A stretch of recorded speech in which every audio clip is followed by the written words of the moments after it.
ओम शांति। 13 मई 2026 के ईश्वरीय महावाक्य। पहले सुनते हैं मुरली के मुख्य पॉइंट्स। बाबा ने कहा, यहाँ तुमको घर बार छोड़ने की दरकार नहीं है, तुम्हें सिर्फ 5 विकारों का संन्यास करना है। भले गृहस्थ व्यवहार में रहो, लेकिन पवित्र जरूर बनो। अभी तुम नई दुनिया के लिए तैयारी कर रहे हो, तो वहां चलने के लिए कौड़ी से हीरे मिसल बनना पड़े। फिर बाबा ने कहा, अभी तुम ब्रह्मा मुख वंशावली ब्राह्मण बने हो, मैंने तुमको अडॉप्ट किया है, ब्राह्मण बनाए, फिर तुमको देवता बनाता हूं।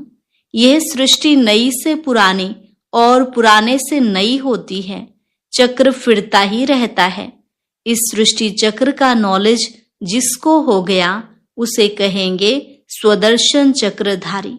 लास्ट में बाबा ने कहा, तुम्हारी आत्मा पतित होने के कारण यह शरीर भी रोगी हो गया है। अब तुम्हारी रूह को ज्ञान इंजेक्शन चाहिए, इसलिए बाप तुमको रूहानी इंजेक्शन देने आए हैं। भले मुक्ति तो अभी सबको मिलेगी, लेकिन जीवन मुक्ति सिर्फ उनको मिलेगी जो ये पढ़ाई पढ़ेंगे। और अब सुनते हैं महावाक्यों को विस्तार से। मुरली का सार। मीठे बच्चे, बाप द्वारा तुम्हें जो सृष्टि के आदि मध्य अंत की नॉलेज मिली है, इसे तुम बुद्धि में रखते हो, इसलिए तुम हो स्वदर्शन चक्रधारी। प्रश्न, रूह को पावन बनाने के लिए रूहानी बाप कौन सा इंजेक्शन लगाते हैं? उत्तर, मन मना भव का। यह इंजेक्शन रूहानी बाप के सिवाय कोई लगा नहीं सकता। बाप कहते हैं, मीठे बच्चे, तुम मुझे याद करो, बस याद से ही आत्मा पावन बन जाएगी। इसमें संस्कृत आदि पढ़ने की भी जरूरत नहीं है। बाप तो हिंदी में सीधे शब्दों में सुनाते हैं। रूह को जब यह निश्चय हो जाता है कि रूहानी बाप हमें पावन बनने की युक्ति बता रहे हैं, तो विकारों को छोड़ती जाती है। ओम शांति। ओम शांति का अर्थ तो बच्चों को समझाया है। आत्मा अपना परिचय देती है, मेरा स्वरूप शांत है, मेरा रहने का स्थान शांति धाम है, जिसको परम धाम निर्वाण धाम भी कहा जाता है। बाप भी कहते हैं कि देह अभिमान छोड़ देही अभिमानी बनो, बाप को याद करो, वह है पतित पावन। यह कोई भी नहीं जानते कि हम आत्मा हैं, यहाँ आए हैं पार्ट बजाने, अब ड्रामा पूरा होता है, वापिस जाना है। इसलिए कहते हैं, मुझे याद करो तो तुम्हारे विकर्म विनाश होंगे। इसको ही संस्कृत में कहते हैं मन मना भव। बाप ने कोई संस्कृत में नहीं कहा है, बाप तो इस हिंदी भाषा में समझाते हैं। जैसे गवर्नमेंट कहती है एक ही हिंदी भाषा होनी चाहिए, बाप ने भी वास्तव में हिंदी में ही समझाया है। परंतु इस समय अनेक धर्म मठ पंथ होने के कारण भाषाएं भी अनेक प्रकार की कर दी हैं। सतयुग में इतनी भाषाएं होती नहीं जितनी यहाँ हैं। गुजरात में रहने वालों की भाषा अलग, जो जिस गांव में रहते हैं वह वहां की भाषा जानते हैं। अनेक मनुष्य हैं, अनेक भाषाएं हैं। सतयुग में तो एक ही धर्म एक ही भाषा थी। अभी तुम बच्चों को सृष्टि के आदि मध्यंत की नॉलेज बुद्धि में है, यह कोई शास्त्र में नहीं है। ऐसा कोई शास्त्र नहीं जिसमें यह नॉलेज हो। न कल्प की आयु का ही लिखा हुआ है, न किसको मालूम है। सृष्टि तो एक ही है, सृष्टि का चक्र फिरता रहता है। नई से पुरानी, पुरानी से फिर नई होती है। इसको ही कहा जाता है स्वदर्शन चक्र। जिसको इस चक्र का नॉलेज है, उसको कहा जाता है स्वदर्शन चक्रधारी। आत्मा को ज्ञान रहता है यह सृष्टि चक्र कैसे फिरता है। वह फिर श्री कृष्ण को, विष्णु को स्वदर्शन चक्र दे देते हैं। अब बाप समझाते हैं, उन्हों को तो नॉलेज थी नहीं, सृष्टि के आदि मध्यंत का नॉलेज बाप ही देते हैं। यह है स्वदर्शन चक्र। बाकी कोई हिंसा की बात नहीं जिससे गला कट जाए।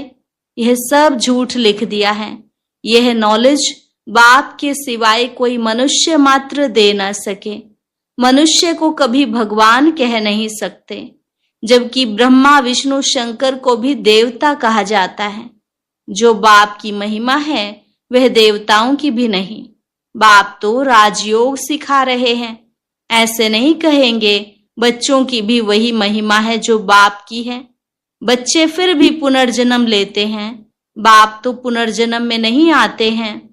बच्चे बाप को याद करते हैं। ऊंचे ते ऊंचा है भगवान, वह सदा पावन है। बच्चे पावन बन फिर पतित बनते हैं। बाप तो है ही पावन। बाप का वर्षा भी जरूर चाहिए बच्चों को। एक तो मुक्ति चाहिए, दूसरा जीवन मुक्ति चाहिए। शांति धाम को मुक्ति, सुख धाम को जीवन मुक्ति कहा जाता है। मुक्ति तो सबको मिलती है, जीवन मुक्ति जो पढ़ेंगे उनको मिलेगी। भारत में बरोबर जीवन मुक्ति थी, बाकी सब इतने मुक्ति धाम में थे। सतयुग में सिर्फ एक ही भारत खंड था, लक्ष्मी नारायण का राज्य था। बाबा ने समझाया है, लक्ष्मी नारायण के मंदिर सबसे जास्ती बनाते हैं। बिड़ला आदि जो मंदिर बनाते हैं वह यह नहीं जानते कि लक्ष्मी नारायण को यह बादशाही कहाँ से मिली, कितना समय राज्य किया, फिर कहाँ चले गए, कुछ भी नहीं जानते। तो जैसे गुड़ियों की पूजा हुई ना, इसको कहा जाता है भक्ति। आप पे ही पूज्य, फिर आप पे ही पुजारी। पूज्य और पुजारी में बहुत फर्क है, उनका भी अर्थ होगा ना। पतित उनको कहा जाता है जो विकारी हैं। क्रोधी को पतित नहीं कहेंगे, जो विकार में जाते हैं उनको पतित कहा जाता है। इस समय तुमको ज्ञान अमृत मिलता है। ज्ञान का सागर है ही एक बाप। बाबा ने समझाया है, यह भारत ही सतो प्रधान ऊंच ते ऊंच था, अभी तमो प्रधान है। यह तुम्हारी बुद्धि में है। यहाँ कोई राजाई तो है नहीं, यह है ही प्रजा का प्रजा पर राज्य। सतयुग में बहुत थोड़े होते हैं, अभी तो कितने हैं। विनाश की तैयारियां भी होती हैं। दिल्ली परिस्थान तो बनना ही है, परंतु यह कोई जानते नहीं है। वह तो समझते हैं यह न्यू दिल्ली है। इस पुरानी दुनिया को पलटाने वाला कौन है, यह किसको पता नहीं है। कोई शास्त्र में भी नहीं है। समझाने वाला एक ही बाप है। अभी तुम बच्चे नई दुनिया के लिए तैयारी कर रहे हो, कौड़ी से हीरे मिसल बन रहे हो। भारत कितना सॉल्वेंट था, दूसरा कोई धर्म नहीं था। अभी तो अनेक धर्म हैं। अब रहम दिल बाप को याद करते हैं। भारत सुख धाम था, यह भूल गए हैं। अब तो भारत का क्या हाल है, नहीं तो भारत हेवन था, बाप का जन्म स्थान है ना। तो ड्रामानुसार उनको तरस आ जाता है। भारत तो प्राचीन देश है, कहते भी हैं बरोबर क्राइस्ट से 3000 वर्ष पहले भारत स्वर्ग था और कोई धर्म नहीं था। अभी यह भारत बिल्कुल पट आकर पड़ा है। गाते तो हैं भारत हमारा देश सबसे ऊंच था, नाम ही था हेवन स्वर्ग। भारत की महिमा का भी कोई को पता नहीं है। बाप ही आकर भारत की कहानी समझाते हैं। भारत की कहानी माना दुनिया की। इसको सत्यनारायण की कहानी कहा जाता है।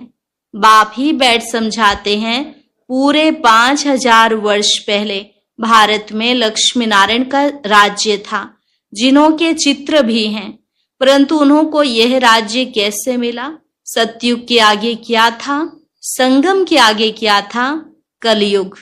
यह है संगम युग, जिसमें बाप को आना पड़ता है, क्योंकि जब पुरानी दुनिया को नया बनाना हो तभी मुझे आना पड़ता है। पतित दुनिया को पावन बनाने मेरे लिए फिर कह दिया है सर्वव्यापी, युगे युगे आता है, तो मनुष्य ही मूंझ गए हैं। संगम युग को सिर्फ तुम जानते हो। तुम कौन हो? बोर्ड पर लिखा हुआ है प्रजापिता ब्रह्मा कुमार कुमारी। ब्रह्मा का बाप कौन? शिव, ऊंच ते ऊंच। पीछे है ब्रह्मा, फिर ब्रह्मा द्वारा रचना होती है। प्रजापिता तो जरूर ब्रह्मा को ही कहा जाता है। शिव को प्रजापिता नहीं कहेंगे। शिव सभी आत्माओं का निराकार बाप है। फिर यहाँ आकर प्रजापिता ब्रह्मा द्वारा अडॉप्ट करते हैं। बाप समझाते हैं मैंने इसमें प्रवेश किया है, उन द्वारा तुम मुख वंशावली ब्राह्मण बने हो। ब्रह्मा द्वारा ही तुमको ब्राह्मण बनाए, फिर देवता बनाता हूँ। अभी तुम ब्रह्मा के बच्चे बने हो। ब्रह्मा किसका बच्चा? ब्रह्मा के बाप का कोई नाम है? वह है शिव निराकार बाप। वह आकर इनमें प्रवेश कर अडॉप्ट करते हैं, मुख वंशावली बनाते हैं। बाप कहते हैं मैं इनके बहुत जन्मों के अंत में प्रवेश करता हूँ, यह हमारा बन जाता है। संन्यास धारण करते हैं। किसका संन्यास? 5 विकारों का। घर बार छोड़ने की दरकार नहीं। गृहस्थ व्यवहार में रहते पवित्र रहना है। मामेकम याद करो तो तुम्हारे विकर्म विनाश हो जाएंगे। यही योग है जिससे खाद निकल जाती है और तुम सतो प्रधान बन जाते हो। भक्ति में तो भले कितने भी गंगा स्नान करें, जप तप आदि करें, नीचे उतरना जरूर है। सतो प्रधान थे, अब तमो प्रधान है। फिर सतो प्रधान कैसे बने? सो सिवाय बाप के कोई रास्ता बता न सके। बाप तो बिल्कुल ही सहज रीति बताते हैं। मामेकम याद करो। यह आत्माओं से बात करते हैं, कोई गुजराती व सिंधियों से बात नहीं करते। यह है रूहानी ज्ञान। शास्त्रों में है जिस्मानी ज्ञान। रूह को ही ज्ञान चाहिए। रूह ही पतित बना है, उनको ही रूहानी इंजेक्शन चाहिए। बाप को कहा जाता है रूहानी अविनाशी सर्जन। वह आकर अपना परिचय देते हैं कि मैं तुम्हारा रूहानी सर्जन हूं। तुम्हारी आत्मा पतित होने के कारण शरीर भी रोगी हो गया है। इस समय भारतवासी तथा सारी दुनिया नरकवासी है, फिर स्वर्गवासी कैसे बन सकती है? सो बाप समझाते हैं। बाप कहते हैं मैं ही आकर सब बच्चों को स्वर्गवासी बनाता हूं। तुम भी समझते हो बरोबर हम नरकवासी थे। कलयुग को नरक कहा जाता है। अब नरक का भी अंत है। भारतवासी इस समय रौरव नरक में पड़े हैं। इसको सौरंटी भी नहीं कहेंगे। लड़ते झगड़ते रहते हैं। अब बाप स्वर्ग में ले जाने लायक बनाते हैं तो उनका मानना चाहिए ना। अपने धर्मशास्त्र को भी नहीं जानते हैं, बाप को ही नहीं जानते।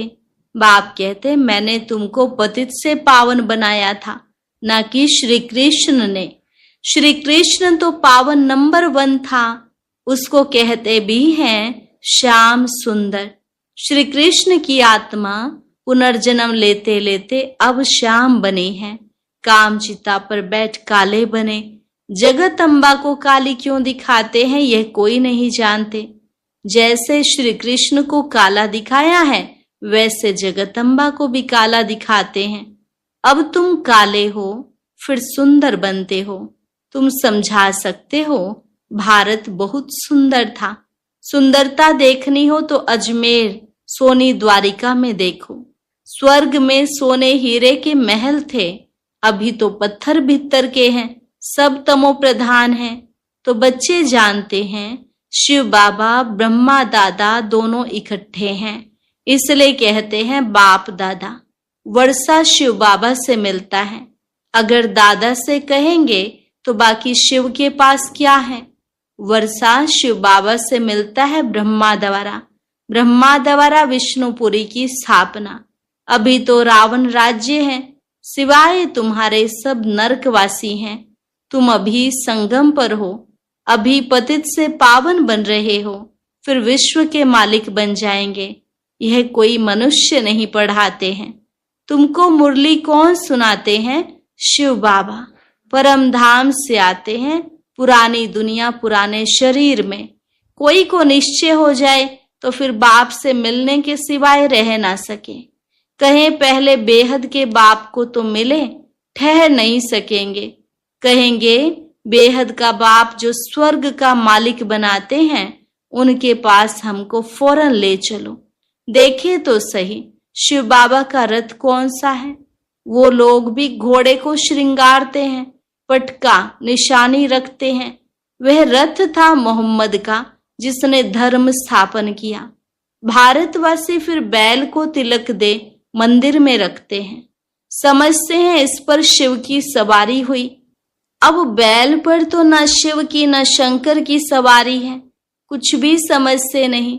शिव निराकार है, वह कैसे सवारी करेंगे? टांगे चाहिए जो बैल पर बैठ सकें। यह है अंधश्रद्धा। अच्छा, मीठे मीठे सिकिलधे बच्चों प्रति माता पिता बाप दादा का याद प्यार और गुड मॉर्निंग। रूहानी बाप की रूहानी बच्चों को नमस्ते। रूहानी बच्चों की रूहानी बाप दादा को नमस्ते नमस्ते, गुड मॉर्निंग, शुक्रिया बाबा शुक्रिया। धारणा के लिए मुख्य सार। पहली पॉइंट, बाप से जो ज्ञान अमृत मिलता है उस अमृत को पीना और पिलाना है। पुजारी से पूज्य बनने के लिए विकारों का त्याग करना है।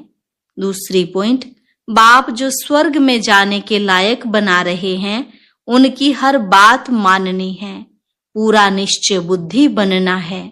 वरदान, अनुभव की विल पावर द्वारा माया की पावर का सामना करने वाले अनुभवी मूर्त भव।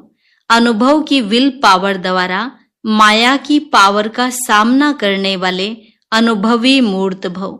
सबसे पावरफुल स्टेज है अपना अनुभव। अनुभवी आत्मा अपने अनुभव की विल पावर से माया की कोई भी पावर का, सभी बातों का, सर्व समस्याओं का सहज ही सामना कर सकती है और सभी आत्माओं को संतुष्ट भी कर सकती है। सामना करने की शक्ति से, सर्व को संतुष्ट करने की शक्ति अनुभव के विल पावर से सहज प्राप्त होती है। इसलिए हर खजाने को अनुभव में लाकर अनुभवी मूर्त बनो। स्लोगन, एक दो को देखने के बजाय स्वयं को देखो और परिवर्तन करो। एक दो को देखने के बजाय स्वयं को देखो और परिवर्तन करो। अव्यक्त इशारे, सदा अचल अडोल एक रस स्थिति का अनुभव करो। अपने आप को चेक करो। हर शक्ति का, हर प्राप्ति का, हर गुण का अनुभव है। अगर अनुभव की अथॉरिटी है तो कोई भी परिस्थिति अनुभव की अथॉरिटी के आगे कुछ भी प्रभाव नहीं डाल सकती। अनुभवी मूर्त कभी भी किसी भी परिस्थिति में अचल अडोल रहते हैं, हलचल में नहीं आते, क्योंकि सबसे बड़े में बड़ी अथॉरिटी अनुभव है। आह्वान करो जिस समय जिस शक्ति का, वो सेकंड में सहयोगी बनेगी। अच्छा, आज का